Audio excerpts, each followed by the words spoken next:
Всем доброго вечера. Итак, друзья мои, магия прежде всего это равновесие. И магия это справедливость. По крайней мере, магия должна преследовать цель справедливости, восстановления справедливости. И объясню, что это и как это понимать.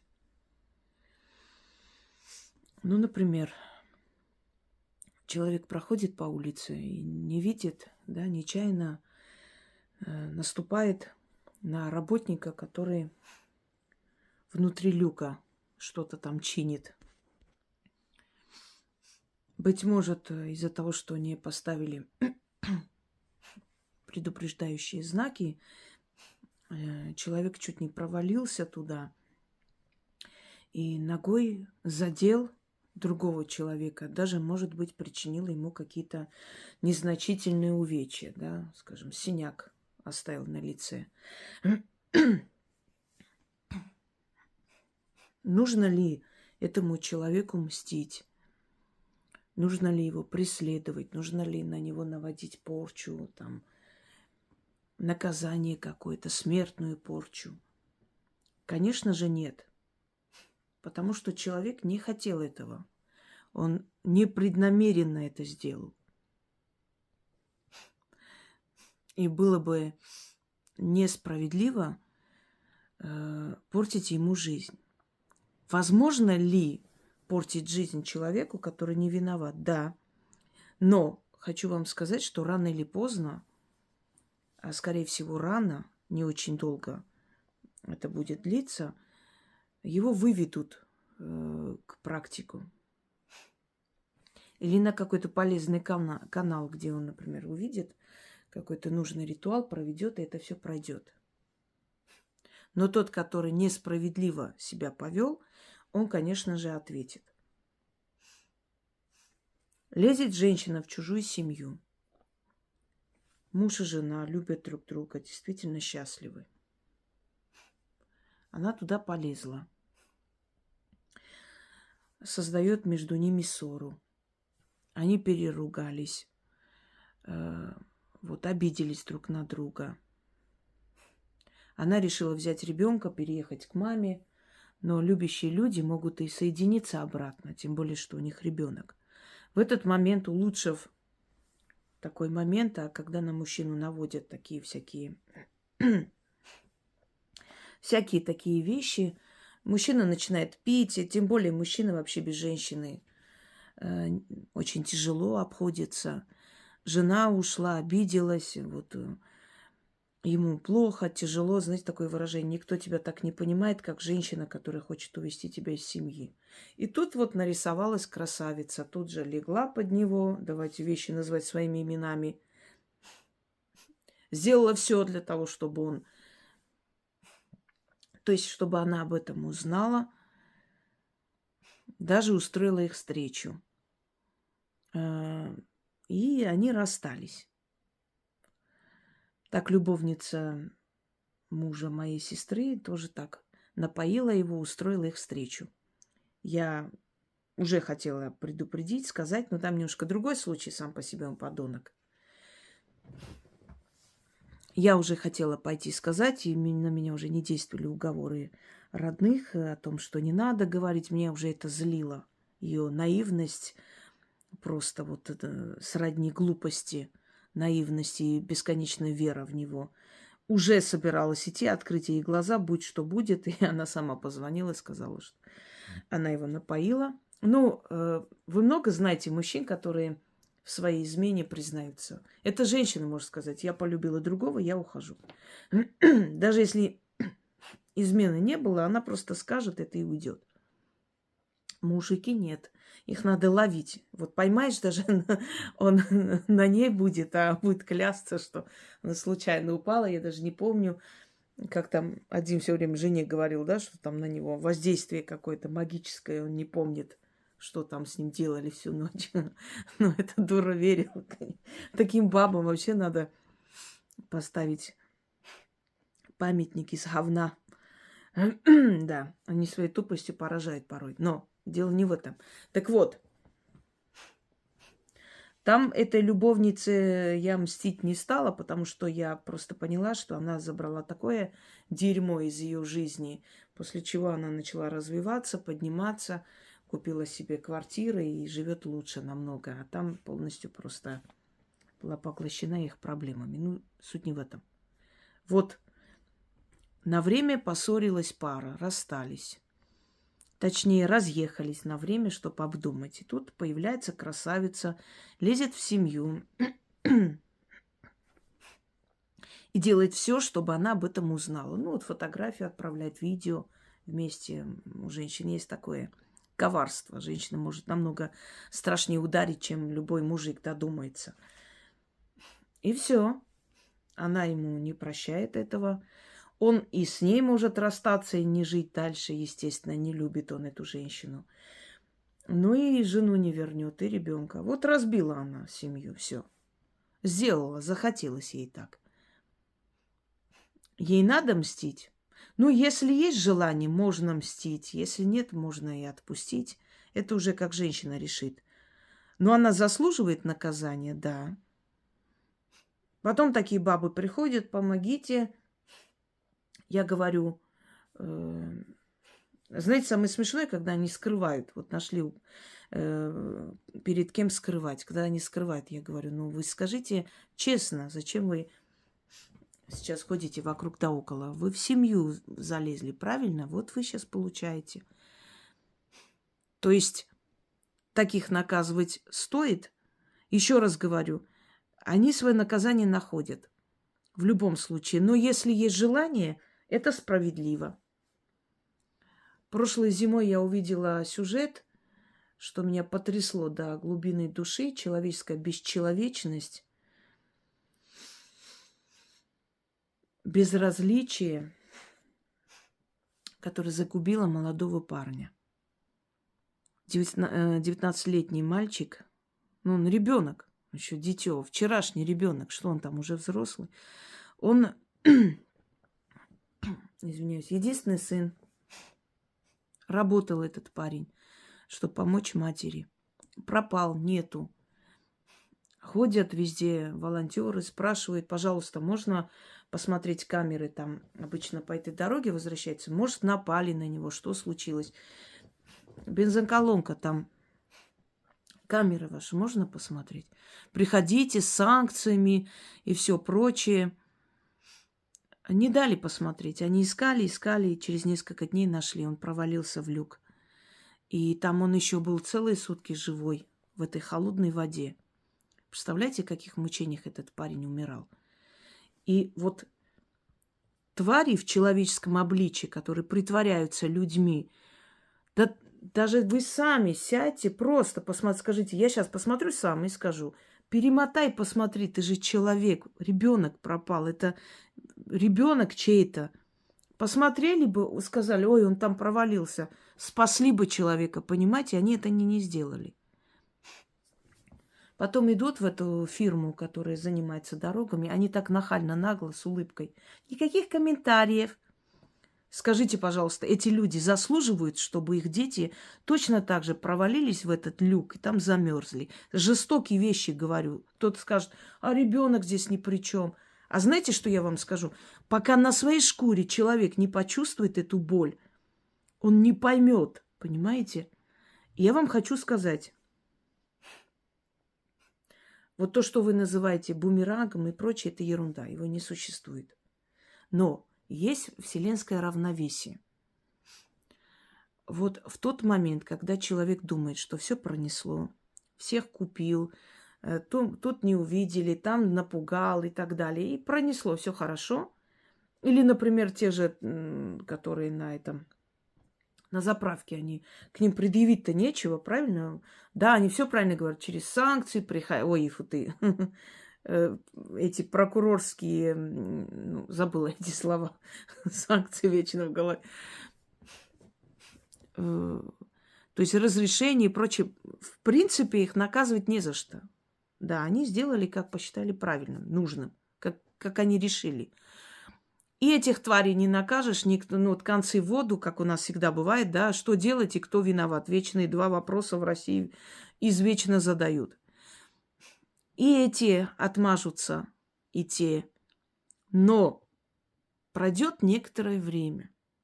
И вот в том же возрасте, в котором из-за них погиб парень, у них начнут погибать или умирать, или получать какие-то увечья их дети. Вот так начинается родовое проклятие, понимаете?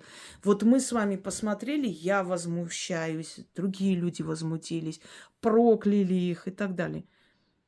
Проходит некоторое время, и это переходит в родовое проклятие, особенно когда такой вот гнев народа. Потом люди удивляются, вот 2-3 поколения, а что у нас, вот мальчики что-то в семье вот не выживают, гибнут, а вот калечатся, а вот семью не могут создать. И почему-то, если так идут, конечно, к знающему человеку, который реально видит, он говорит, а вы знаете, вот у вас 19-20 лет почему-то вот это начинается. Родовое проклятие. В каком возрасте они загубили этого ребенка своей бесчеловечностью? В том возрасте, в их роду, начинают умирать молодые мужчины. Справедливость, она есть. Если вы отследите, вот многие, скажем так, семьи, в которых вот эти вечные несчастья, люди сочувствуют, конечно, бедные люди, вот еще раз сына похоронили, опять кого-то. Если вы отследите и поинтересуетесь, узнаете их родословно, вы поймете, что у них не просто так это происходит.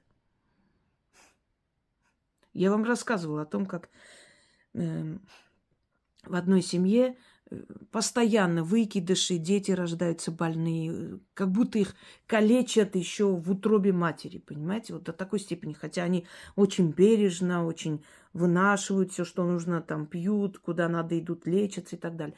Но дети рождаются искалеченные. А потом оказалось, что у них прабабушка работала надзирательницей в женском лагере и била беременных женщин. В 30-е годы сажали всех подряд. Никого не интересовало ни беременность, ни что-то еще. Била по животу, пинала. И многие выкидывали детей, многие рожали с увечьями, не выживали эти дети. А теперь смотрите, что происходит с ее родом. Так вот, магия – это справедливость мироздания. Понимаете? Если человек, не желая того, как-то что-то сделал вам, даже если это что-то очень сильно вам навредило, не наказывайте этого человека, если он не намеренно это сделал. Это будет несправедливо и вернется вам. А если человек сделал намеренно, вы имеете полное право наказать. И вас за это никто не осудит. Теперь говорим о конкуренции. У меня есть огромное количество работ, связанных с конкуренцией в бизнесе и так далее. Как-то одна женщина записала голосовой по поводу того, что рядом с ней пришли, поставили точно такой же магазин с таким же товаром, и она провела мой ритуал, и после этого эти люди не смогли выдержать конкуренцию и ушли оттуда. И многие святоши там начали орать. Ой, как так можно, навредили людям. Вы знаете, эти святоши орут до того момента, пока не наступили на их мозоль. Или себя узнают. Вот в роли тех подлых товарищей, которые способны на такое. Чаще всего орут о прощении, о том, что надо прощать, отпускать именно те, кто очень боится возмездия. Люди, которые не живут подло, которые подлости не делали никому, они не боятся никакого возмездия, потому что они знают, что неоткуда этому прийти. А те, которые всю жизнь подло живут, они все время проповедуют доброту, все прощения. Надо уметь прощать. Может, и надо уметь прощать, но прежде чем научиться прощать, надо научиться делать так, чтобы не пришлось потом просить, чтобы тебя прощали. Давайте поставим себя на место человека, который великим трудом, в каком-то большом городе, да даже в захолустье, везде сейчас открыть свое дело, что-либо продвигать, это очень непростой труд. И братки приходят и свое требуют, и милиция, и всякие проверки. К сожалению, в каждом государстве, не только у нас, в данный момент нашего времени, нашего века, государство – это больше карательный орган, нежели помогающий.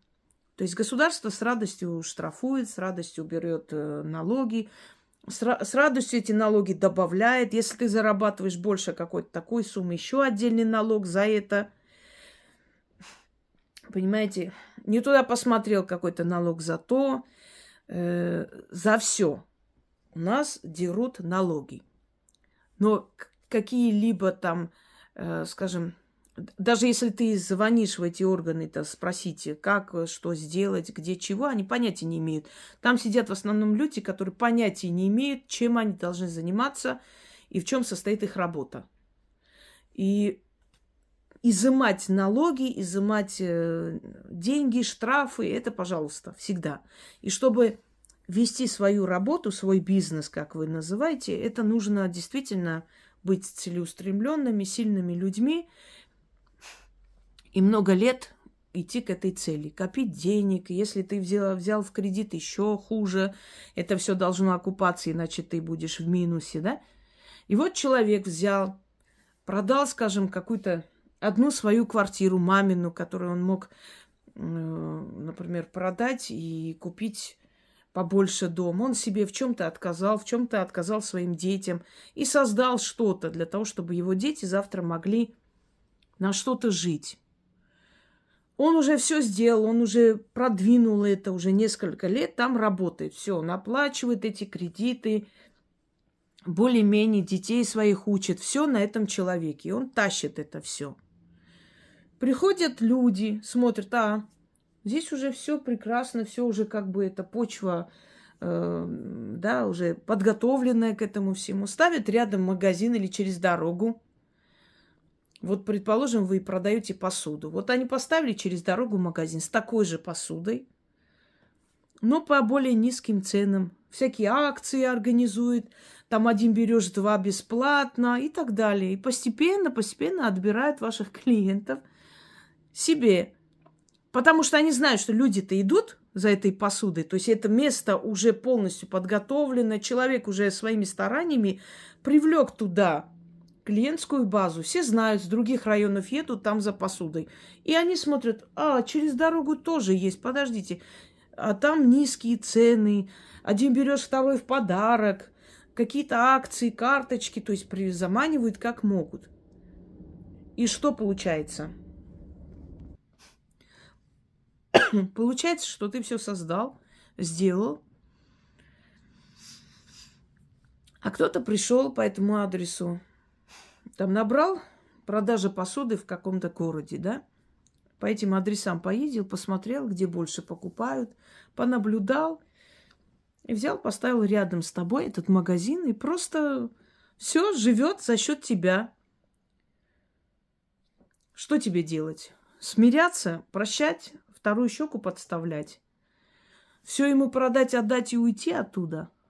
Правда? Пожалеть его? А он тебя пожалел? Я уверяю, что нет. Прекрасно знают эти люди, что они делают, но они это делают целенаправленно, спокойно. И почему он не открыл в другом месте, пусть через 2 дороги туда магазин? Нет. Потому что это место, как там говорят, да, прикормленное место. То есть, грубо говоря, он знает, что люди за посудой едут именно сюда. Знают, что здесь есть магазин. Поэтому они, когда приедут, они увидят через дорогу еще один магазин такой же. И поскольку цены на такую же посуду у него ниже, они будут туда ехать и покупать. Ты создал это место. Тебя знают, ты несколько лет там работаешь. Поэтому он знает, что это место уже очень знакомое. Он может там поставить. Если он отдельно где-то поставит, ему нужно в этом месте создать теперь постепенно, да, эту клиентскую базу. А ему это не хочется. Он хочет прийти и за твой счет на твоей шее сесть и жить. И он, по сути, тебя разоряет, пускает по миру. Да, он это делает намеренно, ему совершенно наплевать на какие-то моральные аспекты. Если такому человеку пойти и сказать, объяснить, вот, мол, зачем ты так делаешь? Разве можно так делать? Ты же понимаешь, что я там тоже торгую и так далее. И этому человеку будет наплевать. Абсолютно. Он просто посмеется над тобой, а может еще и вообще пошлет тебя и выгонит оттуда. То есть воздействовать на совесть подобных личностей бесполезно. Я вам объясню почему. Потому что если бы человек не был способен на такое, он бы этого не сделал изначально. Вот и все. Итак, убрать конкурента с дороги. Делайте 2 ритуала еще. Плюс к тем, что я вам уже дарила. Первое. Нить шерстяная вам нужна. Это называется узелковая магия. Это из серии узелковой магии. И она очень сильная. Правда, она подходит, то есть делать его, сейчас я просто чуть-чуть больше, чтобы было видно. Делать его может любой человек. Просто есть люди, у которых узелковая магия действует прям очень сильно и сразу. У них получается. Именно с узелковой магией связано. Значит, первый ритуал несложный. Это связано с узелковой магией. 6 узлов надо завязать, начитывая этот заговор. Потом сверху еще 5 раз начитать на уже завязанные узлы. То есть в общей сложности 6 раз читаем. Но здесь я не буду 6 раз читать, потому что и так мое объяснение долгое, да, и достаточно, чтобы вы услышали заговор и записали. А тем, у которых болят ручки, чтобы переписать даже заговоры, которые на русском языке, рекомендую вообще не писать в моем форуме, потому что я вас выкину отсюда. Вот эта наглость меня уже выводит реально. Столько тысяч работ уже записано, что вам сложно. Зайдите на сайте, посмотрите. На других ресурсах они есть уже, где только их нет. Если вам сложно сейчас записывать. Яна набирает тексты, просто поскольку сейчас она очень много отправляет туда и очень много делает, и вот эти все носилки, да, по-моему, так их называется, и прочее, это занимает очень много времени. Поэтому в этом году мы, она больше отдает очень много времени и сил вот этому тоже полезному занятию, понимаете, это не менее важно. И поэтому печатает, но немножко с опозданием. То есть периодически, постепенно она их выкладывает. А те работы, которые на русском языке, я думаю, что вы прекрасно, замечательно можете записать сами. Начнем. Значит, завязываем и говорим. Первым узлом, да, слово товарки, от товарок. Я так и запишу. Товарки означает конкуренты. То есть люди, которые занимаются тем же делом, что и ты. То есть они друзья по товару, если уж так грубо сказать. Неважно, чем вы занимаетесь. Там сайты создаете или там клубникой торгуете. В любом случае товарки, конкуренты. Так называли в древности конкурентов. Первым узлом, товаркам, дороги закрываю. Вот так. Вторым узлом прибыль свою приумножаю.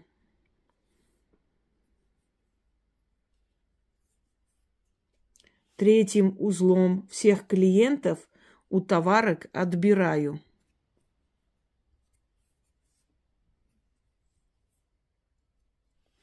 Четвертым узлом клиентов к себе приманиваю.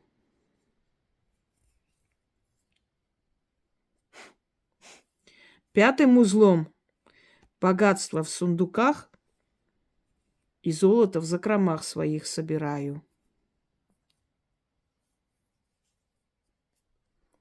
Далее. 6 узлом все сказанное мной закрепляю.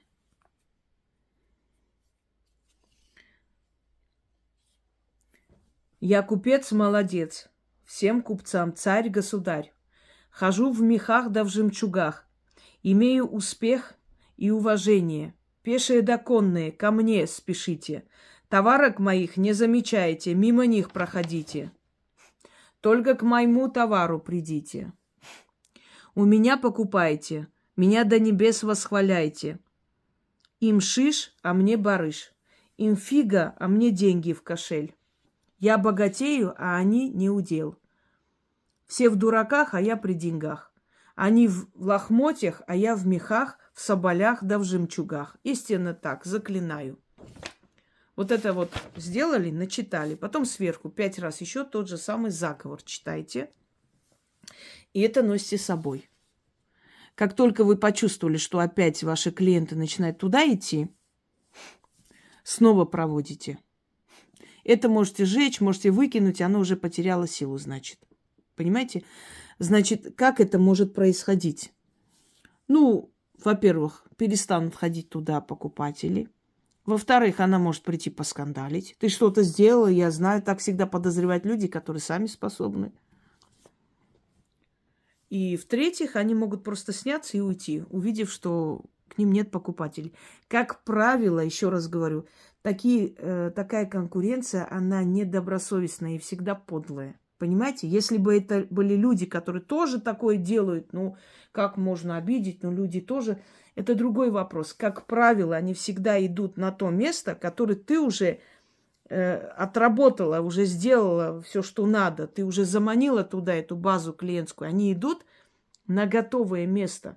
Поэтому таких подлых существ наказывать одно удовольствие. Еще раз говорю, 1 раз читайте, завязывая узлы, 5 раз сверху читайте уже, когда завязали. Просто вот так положите на алтарь и читайте. Можете... Алтарь для красоты это все собрано. Вы можете просто делать, хоть на работе быстро взять и начитать. Но шерстяная должна быть нить. Я сейчас думаю, не проблема, да, найти. 1 узлом, товарком, дороги закрываю. 2 узлом прибыль свою приумножаю. 3 узлом всех клиентов у товарок отбираю. 4 узлом клиентов к себе приманиваю. 5 узлом богатство в сундуках и злато в закромах собираю. А 6 узлом все сказанное мной закрепляю. Я купец молодец, всем купцам царь-государь. Хожу в мехах да в жемчугах, имею успех и уважение. Пешие да конные, все ко мне спешите. Товарок моих не замечайте, мимо них пройдите. Только к моему товару придите. У меня покупайте, меня до небес восхваляйте. Им шиш, а мне барыш. Им фига, а мне деньги в кошель. Я богатею, а они не удел. Все в дураках, а я при деньгах. Они в лохмотьях, а я в мехах, в соболях да в жемчугах. Истинно так, заклинаю. И носите вот эту нить с собой. Можете с собой носить, может, если у вас магазин, можете начитать и положить где-нибудь в таком месте, чтобы никто не видел и не взял. И второе. Второй заговор нужно читать, глядя в сторону людей, которые, то есть пришли, поставили, да, и продают тот же самый товар. После вас, запомните, если вы после этого человека пришли, вы не имеете права такое делать. Если вы такое сделаете, вы можете наказаться, потому что здесь рассчитано на справедливость. Если этот человек был там, вы пришли и стали, он имеет право вам мстить, а не вы ему. Но если вам специально переходят дорогу, делают вам подлость, чтобы заработать на вашем труде, на ваших стараниях, значит, вы имеете полное право это делать. Вот сидите у себя в магазине. Вы знаете, что по ту сторону еще такой магазин открыли. Чтобы вас не подозревали, вы просто там поверните голову в ту сторону, где они обычно сидят и находятся, и начитывайте. Вы можете подойти к окну, начитать, глядя на этот магазин. Ну, просто смотрите себе в телефон. Мало ли, что вы там читаете, смотрите в полголоса для себя, да, шепотком можете читать. Читайте точно так же 6 раз. Вот в начале рабочего дня, и у вас весь день будет полно народу, а у них ни одного человека. Причем вы можете читать совместно с теми заговорами, которые призывают клиентов. Ну, например, 4 менялы очень хорошо помогают. Ухарь-купец тоже помогает от конкурентов. Что еще? Намет приманить клиентов и прочее.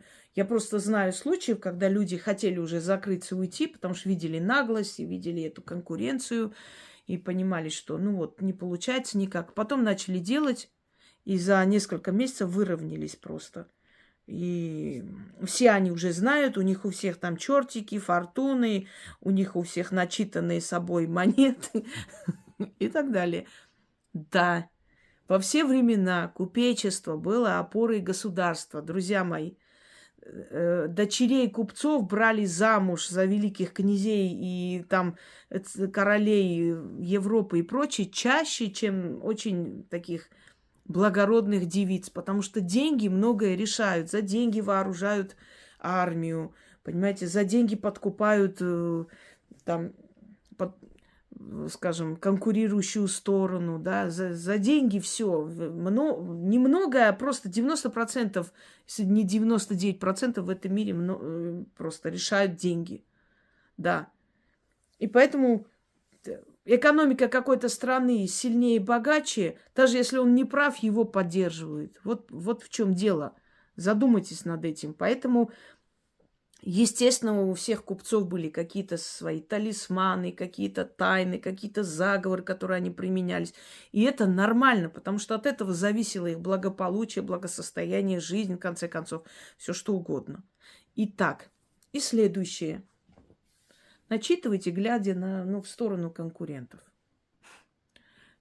Если там сейчас кто-то скажет, а если они в нижнем этаже, ну, смотрите вниз и читайте. Я не знаю уже, как вот прям на пальцах все надо показывать.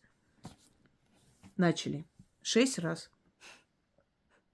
Иду я по чисто поле. А навстречу мне 6 духов крылатых. Эй, вы духи крылатые да могучие, идите по всему миру, летите, моих товарок свяжите, удачу у них отберите, да мне принесите. Ко мне дорогу, извиняюсь, кто мне дорогу перешел, кто моему делу вредит, кто меня хочет опередить, тот сам в яме и окажется. Бейте их, духи крылатые, свяжите по рукам и ногам. Им по миру идти, а мне богатеть, а мне богатство грести. Я иногда перепишу так, что сама хрен пойму, что я написала, извиняюсь. Я купец, а они холопы. Как ханы земли разоряли, так духи их разорят. За их подлость и воровитость. Мне царство и трон. Им запустение. Истинно так. Иду я по чисто полю.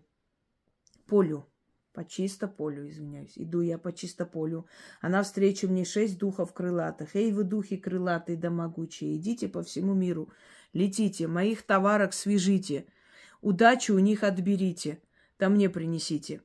Ко мне дорогу, кто мне дорогу перешел, кто моему делу вредит, кто меня хочет опередить, тот сам в яме и окажется. Бейте их, духи крылатые, свяжите по рукам и ногам. Им по миру идти, а мне богатство грести. Я купец, а они холопы. Как ханы земли разоряли, так духи их разорят. За их подлость и воровитость. Мне царство и трон, им запустение. Истинно так. Еще раз. Напомню на всякий случай, что вы не имеете права этот заговор читать. Просто, чтобы сделать подлость человеку. Вы можете здесь даже указывается, кто мне перешел дорогу. Понимаете? За их воровитость, подлость и так далее. Иду я по чисто полю, а навстречу мне 6 духов крылатых. Эй, вы духи крылатые да могучие, идите по всему миру, летите, моих товарок свяжите, удачу у них отберите, да мне принесите. Кто мне дорогу перешел, кто моему делу вредит, кто меня хочет опередить, тот сам в своей яме и окажется. Бейте их, духи крылатые, свяжите по рукам и ногам. Им по миру идти, а мне богатство грести. Я купец, а они холопы. Как ханы земли разоряли, так духи их разорят. За их подлость и воровитость. Мне царство и трон, а им запустение. Истинно так. Теперь. Примерно такое я как-то начитала на человека. Было такое дело. Я готовила спектакль с детьми. Практически там чуть ли не до ночи сидели в школе. Сложные дети, не очень хотели. Кто-то приходил, кто-то нет. И я вот это все сделала. Мы провели, то есть репетицию генеральную, все. Я должна была уже на следующий день, к нам приезжала комиссия, все, мы должны были выступить. И на следующий день зауч мне говорит, что мне надо куда-то поехать, какие-то документы привезти. Я говорю, а люди же там приедут. Они сказали через 2 часа, то есть на 2 часа позже, так что ты успеешь. Я предупредила ребят и бегом, значит, полетела за этими документами. Возвращаюсь и смотрю, что эта комиссия уже довольные, с улыбкой выходят. Они все уже увидели, посмотрели, очень довольные. И зауч там какую-то свою племянницу какую-то там привела. Одно время она там что-то делала. И якобы вот это ее племянница провела это все. Я прихожу, дети такие все обиженные, все, знаете, без настроения. Вот им сказали, да, они все это сыграли, они хотели, ждали меня, но зауч сказала, что надо сейчас провести, времени нету. Так получилось, они раньше приехали, давайте быстрее, никуда не звоните, никого не предупреждайте. Все, они пришли, сделали, и в конце выходит эта особа, когда, ой, спасибо, молодцы. И вот представляю вам там Евгения Петровна, или как там ее звали, Павловна, сейчас не помню. Вот это все ее работу, и какая вы молодец, и прочее, понимаете? Я прихожу, мне очень обидно, больно, естественно. Я захожу и говорю ей, что там, Светлана Николаевна, зачем вы так сделали? Она говорит, ты знаешь, я здесь решаю, кого продвигать, кого нет. Я говорю, то есть вы считаете, что так можно? Да, я считаю, что так можно. А что ты можешь мне противопоставить? Я говорю, ну, в принципе, ничего, конечно, в данный момент. Вышла омерзительно на душе, сами понимаете, целый месяц готовились. И потом еще раз мне какой-то спектакль просят.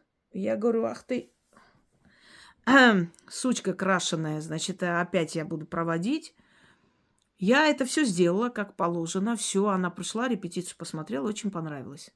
Я говорю, когда за документами ехать, Светлана Николаевна, она посмеялась. Не надо никуда ехать, но ты сама понимаешь, что ты все-таки новичок, люди хотят более профессионалов видеть. Там, я говорю, в смысле, то есть профессионалов представляю, а вот ты делай. А тебе я начисляю премию. Я думаю, пойти сейчас сказать, знаете, собака собаку не кусает. Сказать директору. Да какая разница, они все одни и те же псы. Они работают вместе 25 лет. Неужели она будет сейчас с ней ругаться из-за меня? Нет, конечно. У них там общих дел, общих нарушений, общего воровства столько было. Они друг друга не кусают. Я ничего не сказала. Хорошо. И вот, значит, она пришла, и пока дети готовились, должны были выступить, я просто начитала это все и пошла в свой кабинет и закрылась. Во-первых, дети начали забывать текст, вышли очень позорно, ничего не смогли. Комиссия была очень недовольна, и как только они хотели сказать, что... Вы знаете, это вот... Дело в том, что это не она подготавливала, теперь уже меня кинуть, знаете, в огонь. Дети сказали, это Евгения Павловна с нами проводила репетицию, вот. Она просто не приходила на репетиции, поэтому мы все это не выучили. Да. Вот так получилось, вот так случилось, и так и сделалось.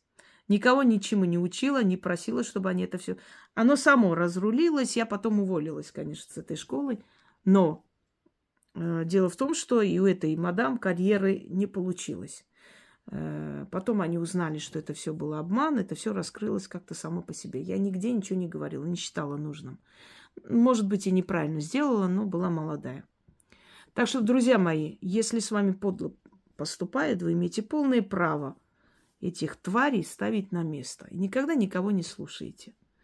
Обычно эти твари же вас и учат, что надо прощать, быть милосердными, да? Знаете же такое, когда палач учит свою жертву милосердию, это весьма смешно смотрится. Желаю всем удачи и никому не давайте спуску, никому не позволяйте втаптывать вас в грязь, унизить вас. Всегда дайте отпор, потому что следующие, которые захотят вам навредить, они просто будут знать, что было с теми, кто был до них. Никогда. Будьте справедливы, сами не делайте подлость, но и никому не прощайте эту подлость. И вы знаете, можно наказать по-разному. Люди иногда настолько выходят из себя, что берут топор и идут расквитаться, и оказываются в тюрьме. Зачем это надо? Намного лучше, когда все это делают силой за вас. И вроде бы и предъявить нечего, зато прекрасно понимают, откуда это пришло. Вот так с ними и надо поступать. Желаю всем удачи.